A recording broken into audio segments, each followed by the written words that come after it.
Hello, friends and followers. Well, here I am again, pretty much late at night. What is it? Not that late, but it's late. Working on this Central Electronics 100V transmitter again. So I've just rebuilt all three power supplies, the minus 120 volt power supply for the bias, the plus 340 volt power supply, and the 600 volt power supply. So somebody had gotten in here and Mickey Moused all sorts of capacitors in here and stuff. Like they had stuck in a bunch of this stuff and it was just kind of scattered in here. So anyway, somebody was selling one of these 100Vs on eBay and it had pictures of how the radio looked before somebody got their hands in it. So I found there was a capacitor here for the bias supply. There was one there. So I put capacitors back in where they go for that. There was a selenium rectifier in here. Since somebody jumped it with a diode, I pulled the rectifier out. The little diode is still down in there somewhere. I guess you can see it. Let's see, there it is. There's the diode right there. So that has all been taken care of. There was an extra terminal down there. So anyway, if you look at the circuitry on this thing, and my screen got all jumbled up. I'm not sure why it's in this mode, but let's see if we can get it out of that mode. Okay, now let's get the blue stuff off. There. So here's the power supply for the bias. Let me show that to you. There's the bias rectifier right there. So that, somebody had put a little diode in there. I just left it there. That still exists. I now have these two capacitors on either side of the choke. So the choke for the bias supply is this little choke right here. It's not a big one, just a little baby choke there. One capacitor on one side of the choke there, one on the other. So that's how that works. The diode rectifier is down there where the selenium rectifier used to be. I guess you can see the diode, maybe not. There it is. You can see a little stripe on it down in there. Anyway, so that's that. 600 volt power supply is here, and that uses it uses this choke right here. So this choke here controls the 600 volt power supply, and that one has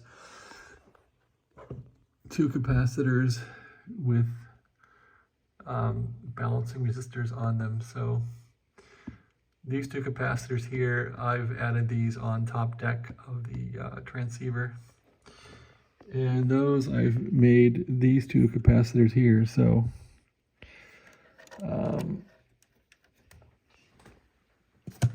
this capacitor and this capacitor are now these two capacitors. And when this radio was new, they had, back in the day, they would use an insulated capacitor that had insulation around the steel can. These were steel cans. This had insulation, steel can, insulation, steel can. Anyway, ripped all that out. So these capacitors I use with little pegs on them don't seem like the cans are active, thank goodness. So the cans are insulated, first of all, and second of all, I'm not sure if these posts in here connect to the can or not, but in my case, I've measured the terminals to ground and there was no ground, so that's good. I don't think the capacitors will short this way and cause a disaster. So that's that. That power supply is ready to go. It's simply connected up like this. The resistors for those were intact, and those are sitting right here. So I just put the capacitor in here, the capacitor network. So this is ground, and then one capacitor connects in the middle of these two resistors, as in the diagram there, goes in the middle. So you put the minus and plus leads there, and indeed you'll see a black wire and you'll see a black wire here and a red wire for plus and minus. And on the bottom, we have the remaining capacitor. So actually, I didn't do it like that.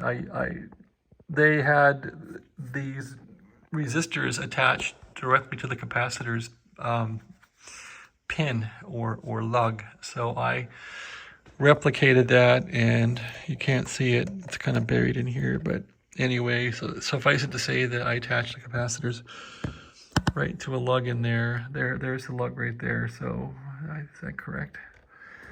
I think it is. It should be correct. I got a wire going out there to the transformer.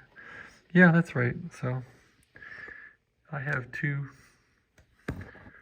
terminals on that lug. It's simply buried now. You can't see it. I'm sorry about that. Anyway, that's what progress happens. You bury yourself by getting things done. Okay, so that's that. The third capacitor here on the left is for the 340 volt supply. So that one, you simply ground one lead, and I've been putting grounds on the mounting hardware screws that I used for this thing, and there's the grounds right there.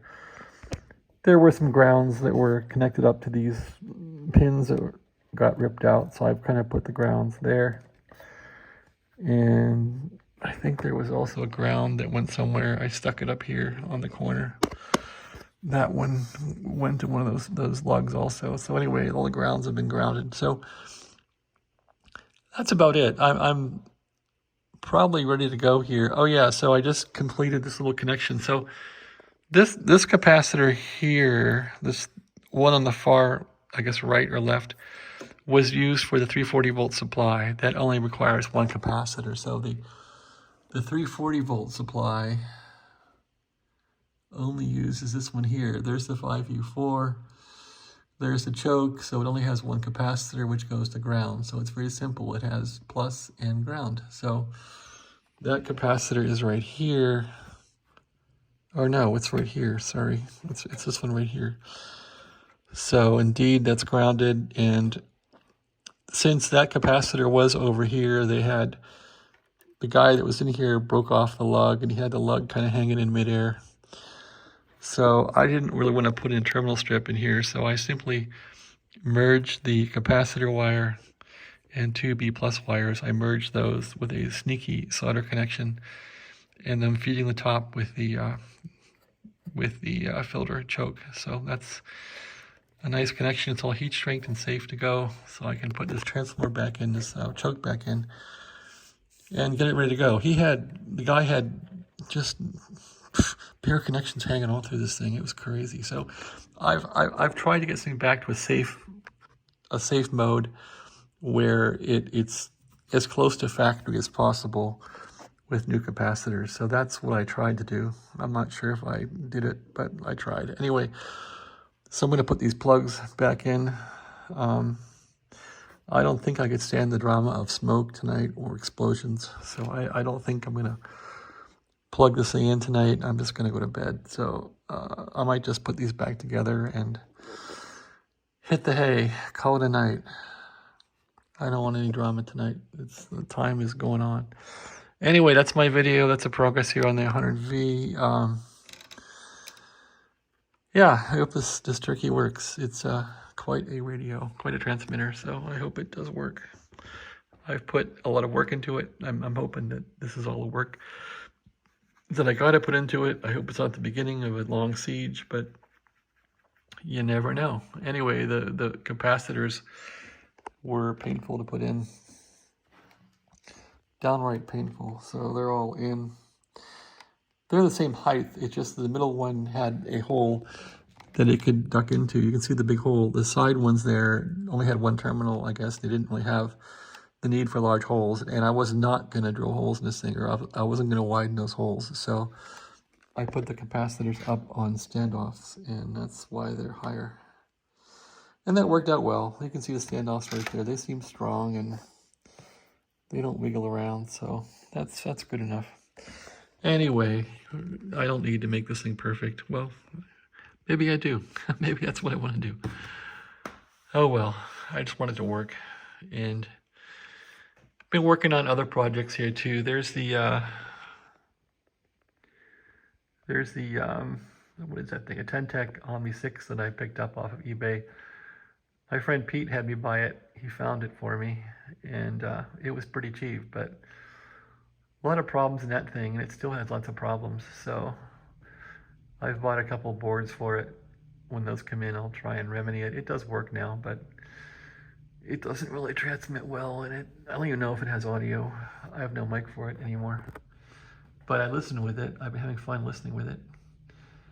And what else? There's the Heathkit amplifier that I've worked on. Antenna tuner is faithful and working. Henry amplifier over there. And I've taken a liking to the Drake radios again. There's a couple of TR4s over there. One works pretty well. I've converted that one to 6146 tubes. The other one doesn't receive so hot. Well, I guess it does. It has audio problems. And there's a T4XB right there in the middle. You can see some tubes came in for it. I like the Drake pair. I like the T4XB and the R4B better than the TR4s. I just find the receivers a lot better. Anyway, and there's all the junk over there. There's the case for the 100V from Central Electronics. So it has like a rack mount case. And of course, I'll shuffle through parts, and they all go on the floor, and then I put them all back in that little storage unit there. Not the biggest radio shop here. I'm not pretending to be a radio expert here. I'm just having some fun in my semi-retirement. So that's the story here. And oh yeah, there's the power supply. I was gonna buy a 73, an IC 7300, and I know these Drake power supplies for the TR7 are the best power supplies. They're really, really good. So I picked up one. That one hasn't needed fixed yet. These do have a grounding problem where they'll unground the reference board inside. They short out. So I want to take that one apart and make sure I put extra ground wires in for it so it doesn't blow up on me. I bought a foot switch there for the FT102 that I had. Never used it. FT102, of course, is gone. Yeah, I had a love-hate with the FT102. Anyway, that's it. That's my video. I'm tired. It's a mess here. And I think I'll just get some things put together here and put some tools away and call it a night. But yeah, this thing was full of hacks. So it's taken me days to get these hacks out and some time to understand the wiring here. Luckily, somebody made a good schematic. The one in the book is terrible.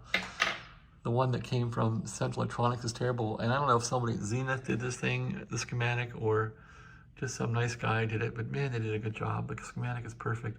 I rewrote the manual for the 100V, and I posted it up on BAMA, the boat, what is it, BAMA? Boat something, Boat Anchor Radio Archive or something. Anyway, I put up a nice document up there that had everything scannable. So that's it. I'm going on here. I'm long-winded. So anyway, have a great night, everybody. Thanks for watching. And let's see if this thing will work tomorrow. Take care.